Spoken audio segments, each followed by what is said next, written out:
Salam, hər vaxtınız xeyir olsun. Tək sözünün hansı nitq hissələri kimi işlənə bildiyinə baxaq. Tək sözü əsas nitq hissələrindən sifət, zərf, isim kimi, köməkçi nitq hissələrindən qoşma və ədat kimi işlənə bilən sözdür. Hansı məqamlarda necə işlənir, ona baxaq. Tək sözündən sonra isim gələrsə, yəni tək sözü, ismi və ya isimləşmiş hər hansı bir söz izah eləyərsə, bu zaman olur sifət. Məsələn, tək adam nümunəsində tək sözü sifətdir, çünki özündən sonra adam ismi gəlib.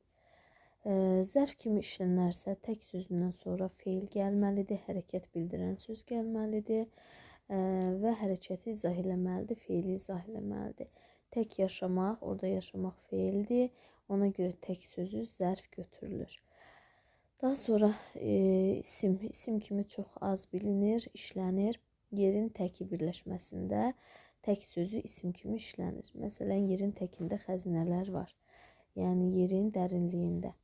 Daha sonra qoşma kimi işlənir tək sözü. Tək qoşma kimi işlənərsə sözə biçik yazılır. Yəni, qaydamıza əsasən bir hecalı qoşmalar sözə biçik yazılmalıdır. Deməli, tək sözü qoşma kimi işlənərkən də sözə biçik yazılmalıdır. Sən tək, Əli tək.